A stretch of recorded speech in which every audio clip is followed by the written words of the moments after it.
Episode 2 of Fried Footy. I'm here with Brad, Chuck. I'm Rodney.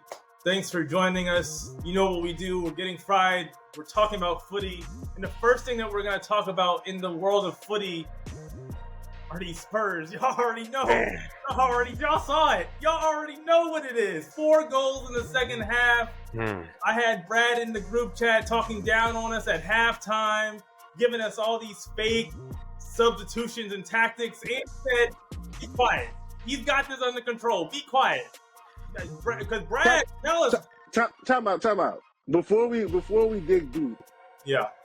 we've got to talk about Sun though, because while you are right, Brad was talking. This is a common theme though. Remember the last game? Yeah. At halftime, That is the biggest hater. It's all good. Kudus was the best player on the pitch. His halftime takes with Tottenham are very bad, but he was not wrong. Sun looked livid. Me. So you gotta address that. You gotta address that. When you win 4-1, there's nothing to address. What's Son gonna come in the locker room and say, "Hey, you guys needed me out there"? It worked out perfect. He's the one who led the charge. It was him. Okay, that's fine. He did great. And Ainge came out and said after the game, his cap was 60 minutes regardless. He has a hamstring thing. He's 32 years old. Like, this is a long season. This is game 10 of 38. Like, we have to manage this. We're still playing in England Cups and domestic cups as well. Like, there's a lot of matches to be played. Beating Man City. Yeah, beat Man City 2-1, but Man City that wasn't the real squad. Come on. Don't give me EFL Cup games. EFL, they play them for a reason. Nonetheless, we'll get to Man City. Don't you worry. Well, the real team, as if the real team did so much better on Sunday. But nonetheless, yeah, Son, we already knew what it was from jump, and I understand he's a competitor. He's gonna be mad, but when the team scores 3 goals after he sits down, because he obviously was the leading engine into the first goal. He single-handedly made something out of nothing. Amazing cross. I just want to make sure Son more than me. Nobody's defending Son more than me on this podcast, because again, we had Mr. Guy over here telling me Kudus was better than Son. So nobody has to defend Son more than me on this podcast. So trust me. I know his contribution, but at the same time, we can't create a narrative off a 4-1 win. There's no narrative to be had. You acted like we were the ones who pointed at ourselves, and he was on the bench. Like, that's not us. That is a Sun thing. You can't be mad at us for having eyes. Like, you're mad at us for seeing how he reacted. But that happened when the score was 1-1, not 4-1. But that's what I'm saying. There's but what I'm saying is there's nothing else to discuss. So when the lead goes from 1-1 to 4-1, everything that happened at 1-1 irrelevant now. He's out there clapping, good job team, just like everybody else. Ain't nothing else to talk about. It's irrelevant. Nah, they were amazing. Like, honestly, like that first half, I was watching my wife was there, and she was like, "Oh, Rodney's team is losing," and I was like, "Yes." And I said to her, I was like, "And you know what? They could have been down by more goals." Like, if Ollie Watkins didn't fumble a couple of those, like, beautiful passes that Morgan Rogers made for him, bro, Spurs' first half could have been terrible. And then in the second half, she comes back and she's like, "Oh, my God, it's 3-1? What the hell happened?" And that's what I felt, bro. Like, I don't know what Big Ange told them at halftime, but those dudes, they came out flying. I told you in our separate chat, to get Bentancur off the field. Madison is cool off the bench, it's fine. We need Bissouma, Sarr, and Kulu. That's the best 3 midfielders that they have. Richarlison came in. He's running around doing this thing. Whatever. Hammy, that joint looked like it. Yeah. He actually made a play, but then the hammy, But shout out Solanke. He really came through. No, you cost me. No. Time out. You cost me. You last week. Oh, Solanke and 2 goals. I mean, he had the little tap in off the second one. It's all good. Oh my God, yo! Are you a Solanke hate? Are you the Solanke hater right now? Solanke's fine. He's his first season. He's gonna keep getting better. He's not at his peak right now or anything. Chemistry. You can't trust cats like at first his results. Now it's a little tap in. He's all good. Part of the 4-1. Why Sun shouldn't be right? I have no bad words for anyone on Tottenham. You're not gonna make me say anything bad. You can't do it. I have nothing bad to say. And And the reason, because they are 7th, I believe, right in the table. And I told y'all last week, I told y'all 2 weeks ago, they're going to be top 4. Look at the standings. They're 2 points behind Arsenal. 2 points behind Arsenal. 3 points behind Nottingham Top for four, Nottingham Hill Five, for. so Huh? Arsenal's not even top 4 right now, so I don't know why. But they're tied. They're tied for top. They're 2 points behind Chelsea too. It's a pack right there. Man City and Liverpool are 1-2. Hey, everything else is open for grabs. Liverpool's won. Have some respect right now. Well, that's fine. I mean, top 2, they're duking it out. Well, we'll see. Liverpool might run away with it, but we'll see. I'm saying, like, that's what I'm saying. That's what I'm saying. Did you hear what Didier Drogba said about Son? What did he say? He said, I think the only problem with him is he's playing for Tottenham. I mean, if he didn't play for Chelsea, that would probably mean something to me. That moved the needle if we didn't finish ahead of Chelsea last year on the table. That would have moved the needle. That's true. That's true. It would have moved. If Chelsea didn't finish 13th last year, then maybe that would have moved the needle. Currently ahead of you. Nah, Chelsea's cooking now. They're right there. They're all in the same group. Yeah. So Tottenham is a lock for the top 4. You're saying? Just I want to get our verbiage correct. 2 weeks ago, I'll say it again. Tottenham lock for the top 4. Okay. 2 weeks ago, it was. I said it was a lock, and then y'all. How much money would you put on that? How many real dollars would you put on that? On what? Tottenham being top 4? Yeah. Just straight up odds, regular Just odds. What's your risk appetite for that statement? Oh yeah, I put 100 up for it. Okay. I put a bill up. Good old American Benjamin. I thought we might hear a little more, to be honst. Nah, I mean, that might be. Man, listen, as $1 bet, man. Come on, man. What you a little bit more. You've never put a $100 bet up in your life. You don't even know what that means. You can't even beat that. So Not sure. I've had some days in Atlantic City I regret. Well, I'm talking about sports betting. You talking about the roulette table and all this. Really, fair enough. But speaking of regrettable days, this weekend's game for Man City was scary. Honestly, as a Man City fan, like Pep needs to figure some shit out because they got the best scorer in the world. They got the best finisher in the world, the best fast break finisher. Oh, Haaland, bro, purely the best scorer if you can't score without another player on the He is the best finisher. My friend, finisher. He's not the best creator. You can't score. Finisher. Finisher. Score, then finisher. Score. Okay, finisher. He is the best finisher, best fast break finisher in the world. When you get him the ball one-on-one on a fast break, there's no one who can stop him. Honestly, respectfully to everybody else, he's a beast. The problem is he's not a creator, and he's not going to make those fucking chances for himself.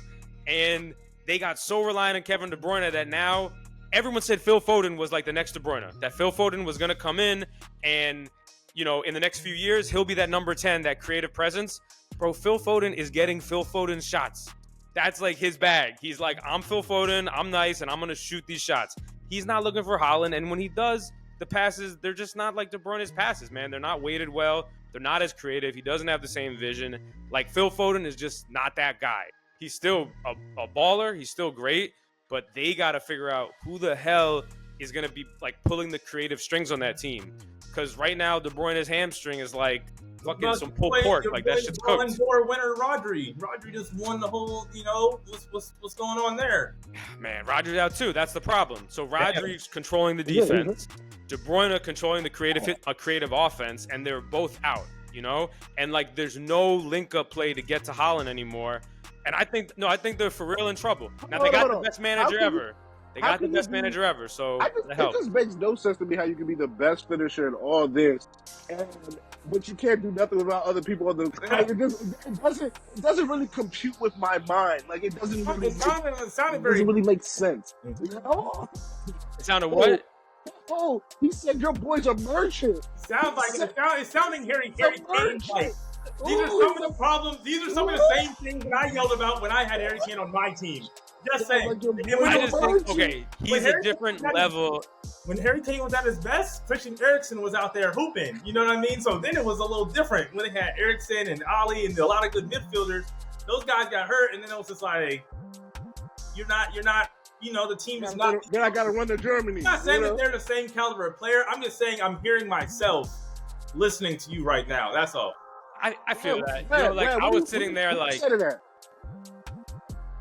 Yeah, what you said? What do you got to say to that? To what? To me, I'm just saying, like it's like I'm looking in the mirror. Like I remember me 3 years ago talking. I mean, here's the thing: is I just think like you're gassing it so crazy comparing Haaland to Harry Kane. Like, bro, Harry Kane is like a slow guy in the pub with a great right foot. You know, like Haaland is a monster. Like, bro, don't compare Harry Kane to Haaland. No. I don't want that. Like, you're my boy. You're my boy, and you're my boy, and I don't want that on your internet resume. Don't compare Harry Kane to Haaland. No, let me get in here. Let me get in here.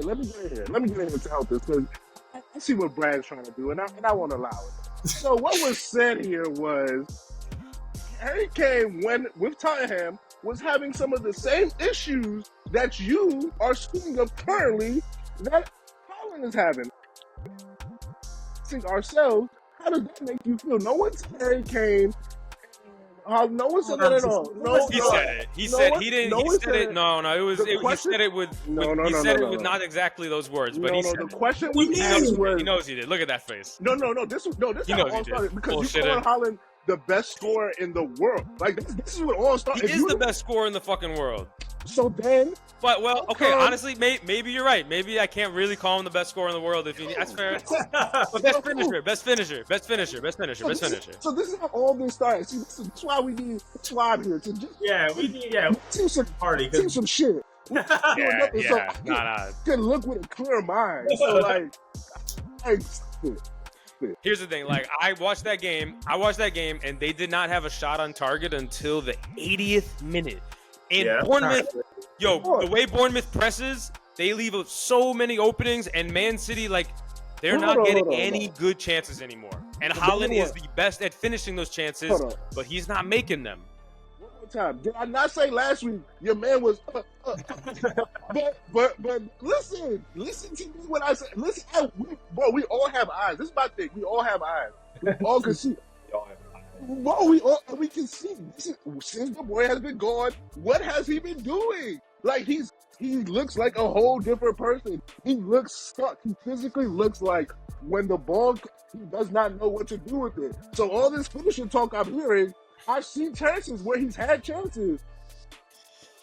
Ball got to be perfectly laid at his like. What we doing here, man? What we doing here? We got to put what we doing here, man? What we doing? My boys let me down. What we doing? All right, man. Wait, but I wanted to present one solution that I think Man City solution-oriented type of cat. I like that. And I am solutions-oriented. You know what I mean? Like that's what you're supposed to say in job interviews, and I'm gonna say it here. Man City needs to buy Cole Palmer back. Enough with the shenanigans. We let him go for $40 million last September. It was a mistake. We got to just own up to the mistake, and we got to drop the fucking bag. We need Cole Palmer back.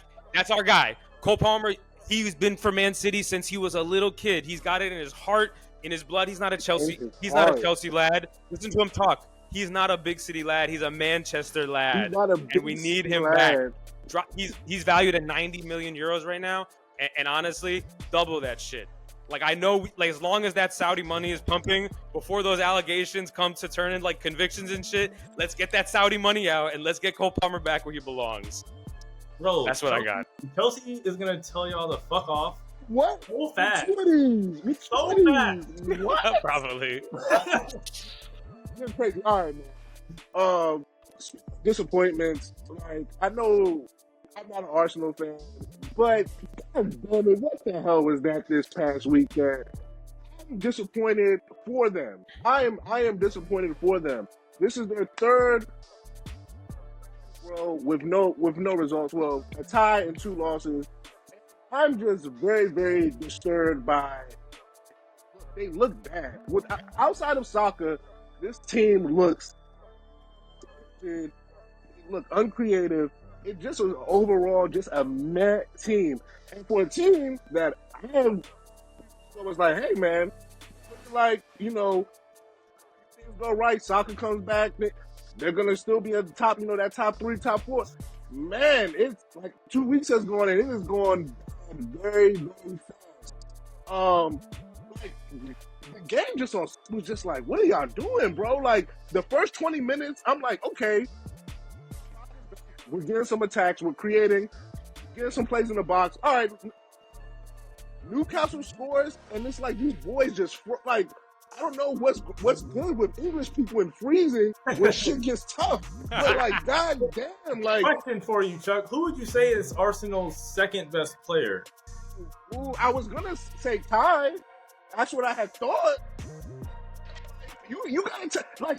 I think this past week I had me being like, the fuck do they look like? Saka, bro, I'm seeing him do things. I'm like, oh man, he's about to crossing the box.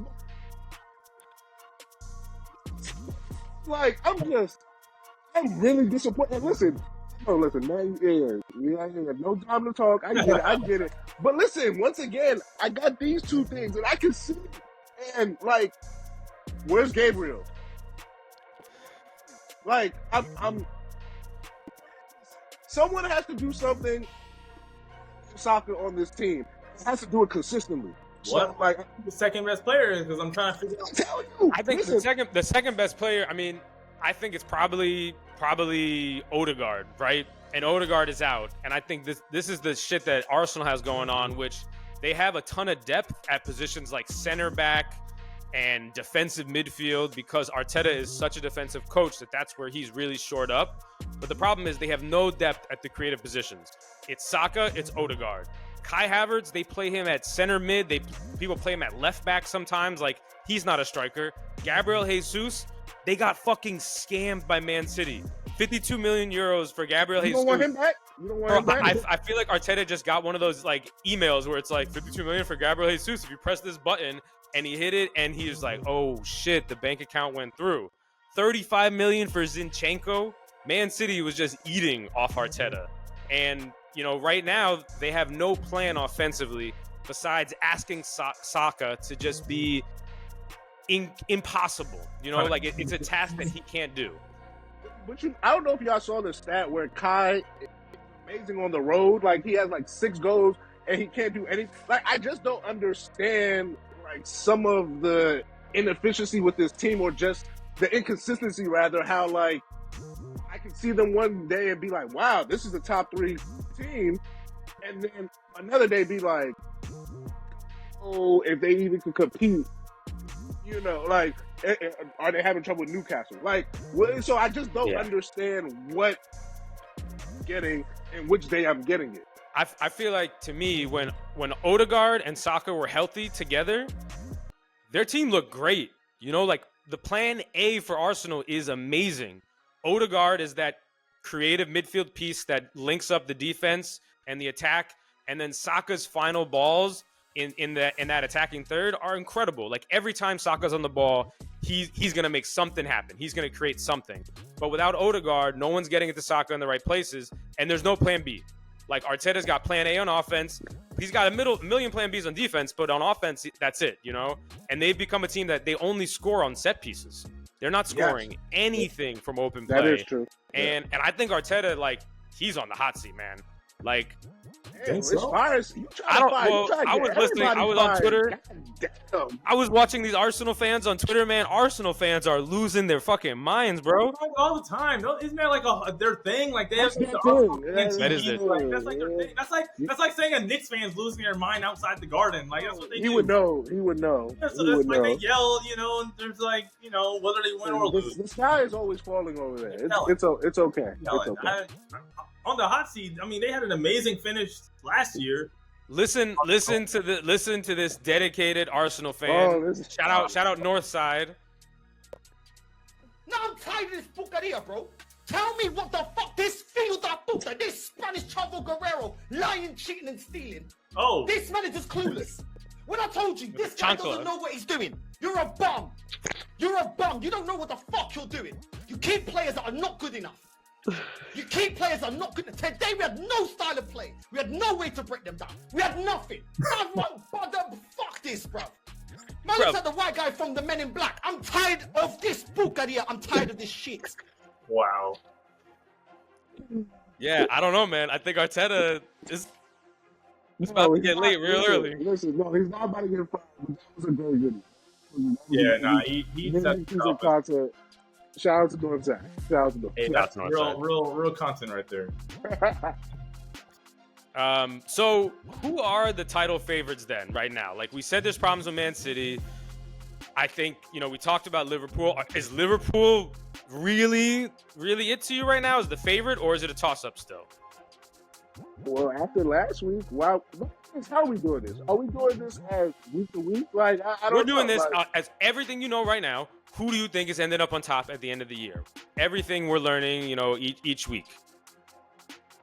One caveat to what I'm going to say is De Bruyne coming back. If he's coming back, I still give Man City a legitimate chance. But if not, I think this is Liverpool. I think this week, at least to me, showed that Liverpool, they were down at half to Brighton, down 1-0, came back, scored 2, second half. Salah, amazing, did what he needed to do. And what did they do? They got the result.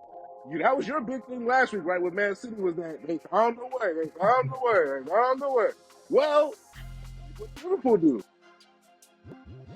And now at the top, them losing too many games, and I don't see them being in positions where they're just gonna drop. So there'll be a funny time. Like I don't see them leaving too many matches without results. So for me, it looks like it's Liverpool's to lose at this point.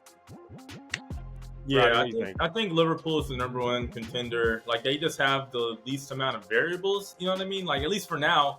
Maybe, if Salah gets hurt or something, it's a different conversation, but they just have the least amount of variables. Every other team, there's if this happens, if that happens.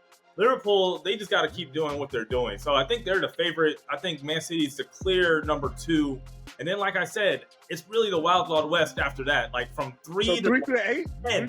3 to 8, 3 to 10. It's like, it's a toss-up. Like a lot of teams could really vie for those last two, third and fourth, but in terms of actually winning, I don't know. I think Liverpool. They're already like 7-8 points ahead of third place, so it's it's hard to see them dropping enough games for another team to really. Arsenal playing so bad this weekend has all out on them because they would have been the sneaky third team where I would have said, all right, if Odegaard comes back, things like you said, all these things fall in place. This past if A6 scores 1 goal and you act like that, buddy, I ain't got nothing for you. I ain't got nothing. No, I mean, I think the thing with Liverpool is like their coach is brilliant, man. Like Arne Slot, like early on is killing it. Like in that Brighton game, when they went down, he switched his formation. He was like, fuck it, I'm not going down with the ship. What we're doing is not working, right? He put Salah up as a striker to go with Darwin. He went from a 4-3-3 to a 4-4-2, switched his shit, and then boom, 2 goals within like 3 minutes of each other. And then he switched back to the 4-3-3 to lock it down on defense and like subbed in a defensive midfielder. He made all the right moves, and they have a tremendous amount of depth in those creative positions, right? Like you said, what if Salah goes down? Bro, like if Salah goes down, I think Luis Diaz, I have seen that guy take over so many games. He's brilliant. I'm not saying he's as good as Salah, but if he goes down, like you can definitely put Luis Diaz in, and like you're gonna get some good production. So, but I will say the one thing is that Pep Guardiola is the best soccer coach who's ever lived. The adjustments he's made with all his different squads, bro. Like I'm telling you, Pep can figure it out. He's got to do something. Maybe it's moving someone to a different position, just coming up with some different scheme.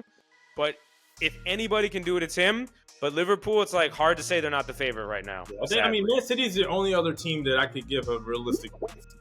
So, but Brad just comes and says everything that we clearly just said. Man City. Yeah, we said they're the number one contender. Like they're above. Yeah. What are we doing? I agree. I give my. No, it was all good until Pep was the greatest. You get mad at you don't like facts and truth. Like who's a better coach than Pep Guardiola? Like give me one.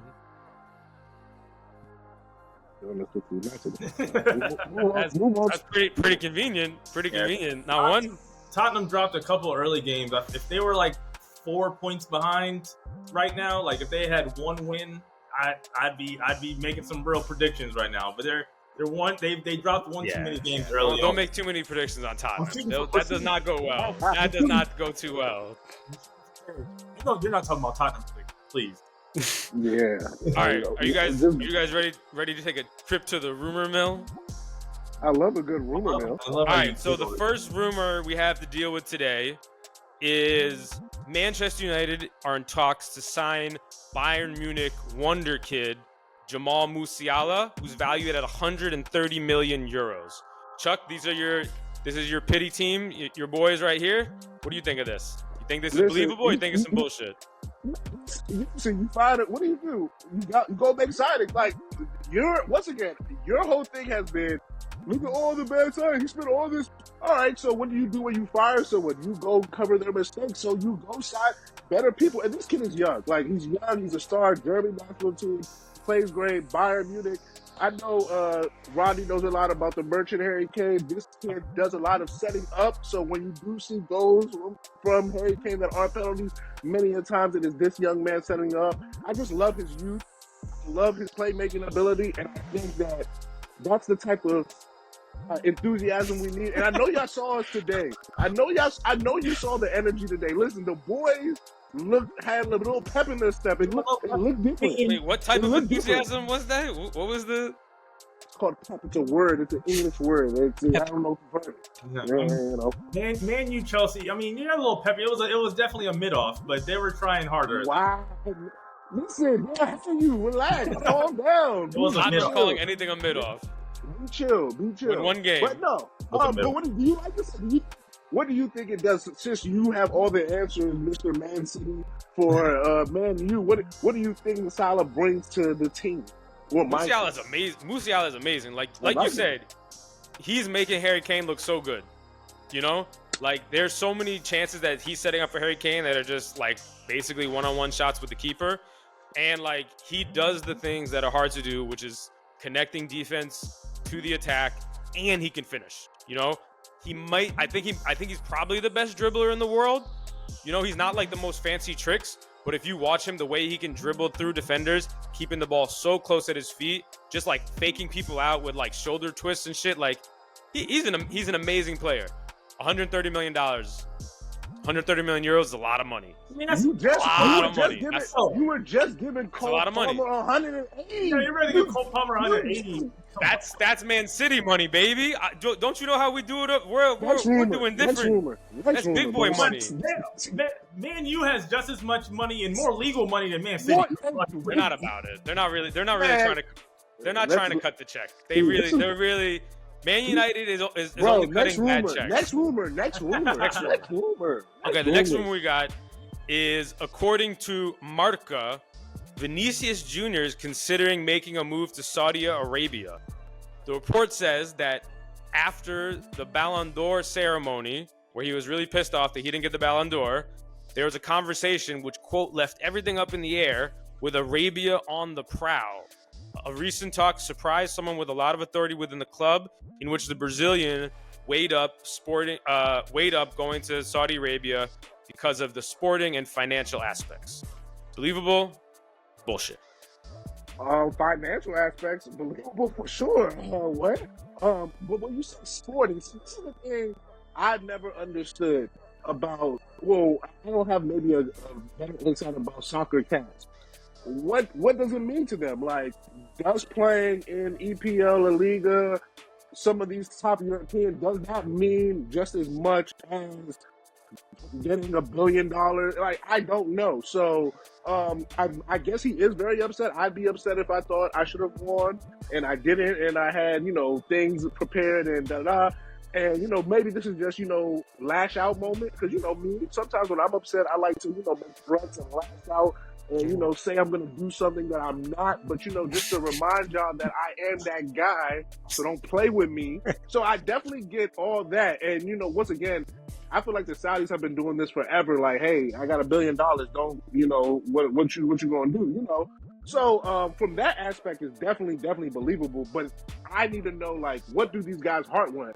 Like, I think winning Champions League is more important than getting $1 billion and playing in some, I don't know what type of league. So I mean, I'm actually gonna call bullshit, and the reason I'm calling bullshit is because it's not lining up. What does losing the Ballon d'Or have to do with going to Saudi Arabia? Yeah. That, if anything, that's gonna make your chances way worse. You're never winning the Ballon d'Or in Saudi Arabia, so that doesn't make any sense.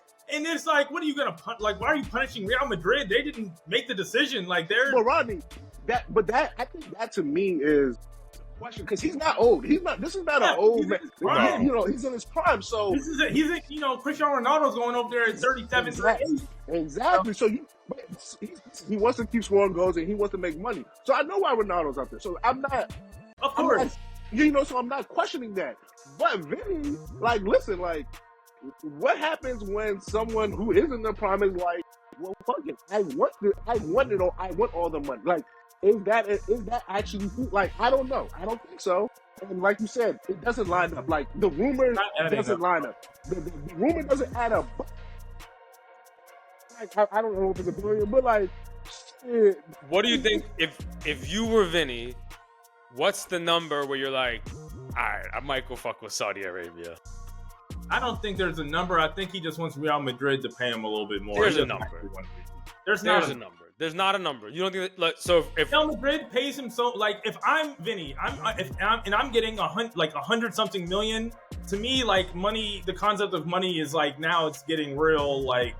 Vinicious Jr. That's why I have to ask. Bro, his salary this year is 20.8 million euros. 20 million euros. And that's why I think this is just a negotiation tactic to get a payday. That makes more sense. He feels like he's underpaid.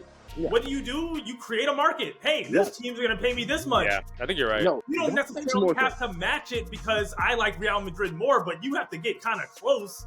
You got to at least make me feel like you want me here. He just not even close, but you got to get market value. Yeah, exactly. He's not even market value. So that's the thing. The Ballon d'Or, he felt rejected by the world, by Real Madrid, by the fans, by everyone. He felt rejected, and you know what's going to make you feel better? But no one makes you feel appreciated. A raise. That's all this is. He just wants a raise. There's nothing wrong with that. He said, "Hey, they over here they're paying this much. All right, I'll settle for this much. It's still and I'll stay here." That's all. It's smart guys. Smart guys. I'm with Rodney. The Ballon d'Or stuff is what throws it off for me. But the logic behind it is.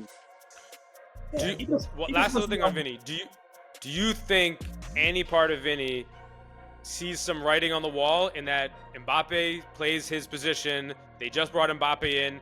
Do you think any part of Vinny is worried about Mbappe? Why are you such a messy person? That's a Real Housewives.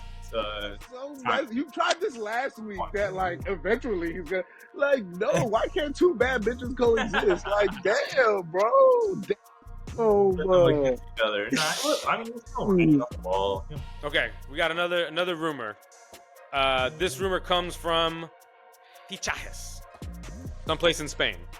They said that Real Madrid is preparing a 200 million euro bid for Erling Haaland. That would be the biggest transfer ever. Do you think that's a believable rumor, or do you think that's some bullshit? How much they plan for De Bruyne to come too? De Bruyne is going to be 37, and his hamstrings are going to be well cooked by then. So then, what's the point of getting Haaland? I'm not really buying it. I just don't see the fit. I don't see the fit. Him, Mbappe, Vinicius. It doesn't really. That's what. What? No.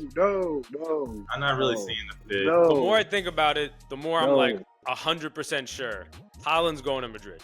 He's said that he has bigger ambitions, that he wants to play somewhere else. And if you look at what Madrid is needing right now, they got Mbappe. Mbappe is not a single striker. Exactly what Haaland is good at is exactly what Madrid needs.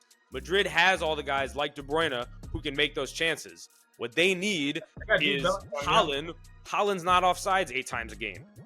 That's what he's the best at. He times those runs perfectly, and he's fucking clinical. And Haaland plus Vinny or Mbappe and Rodrigo. Rodrigo's gonna have to go because we're gonna have Mbappe, Vinny on the wing. What Rodrigo off the bench. Rodrigo gonna have to get out of here. What you have now is depth. You have depth. You have that team. You will always have amazing wingers to play around Haaland. and Haaland becomes the focal point of all the goal scoring chances for Madrid, he would be incredible. I think it's gonna happen. Tell you so. So I got the little Real Madrid kid on.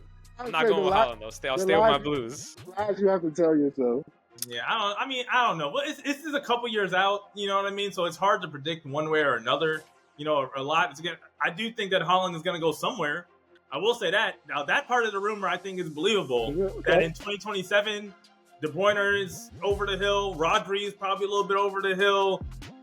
Instead of reloading, he's just going to go somewhere else. I definitely see that being true. I just don't think it's a lock that it's Real Madrid. I think there's a lot of teams. I could see him, for example, being a Lewandowski replacement in Barcelona, for example.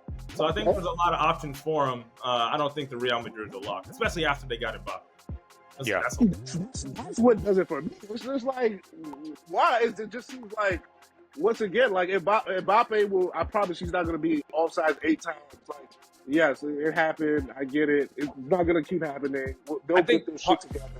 Then there will not be no need. Not no need, because Haaland's an amazing $200 million need. Exactly. It won't be $200 million need.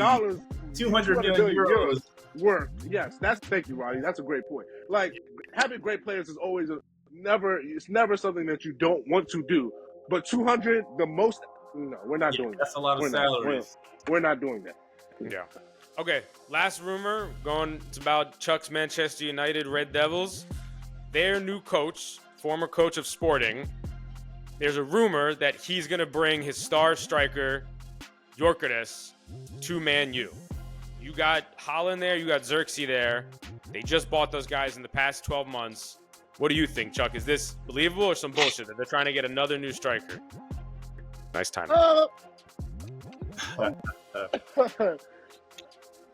That was some of the most old man shit I think we could have done in our podcast. It's just a guy groaning and fucking blowing his nose. But maybe that says a lot about Manchester United's season.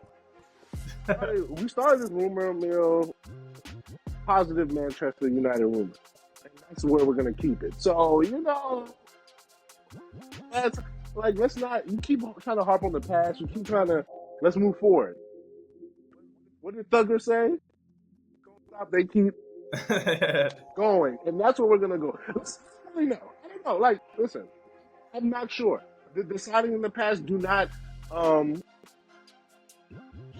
not carry confidence in me. No, but what I'm saying is, based on the strikers you have now, you know what you got. You've seen this dude Gyökeres. You bet on him in the Champions League. He's killing it, but it's also Portugal. So killing it in Portugal is like, what is that? How does that translate? We don't really know. I'll put it like this. I watched the game, Man U versus Chelsea today. Ain't nobody on Man U irreplaceable. Anybody could get their job took theoretically. So listen, I see some truth to it. It's not. I didn't see no striker out of Man U, and I said, "Damn, ain't no way he can come off the bench." So that's all I'm saying. That's all I'm going off of. If the coach comes in and he wants to bring his guy in, there's nobody on Man U good enough to be like, "Oh, well, I can't make him go to the bench." Everyone's. It's open season for everybody. Your signing is not hard. You do not produce that much confidence. Be like, this is it up? I just no. Yeah. I'm open. You know what I do need?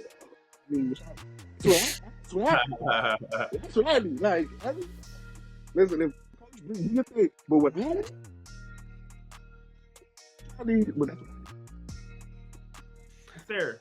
That's my only thing is I think the coach will bring his guy in because he's looking at bring all your people in, and he can say my guy's probably better. I'm sure, even if it's not true, I'm sure he's watched some games and thought so.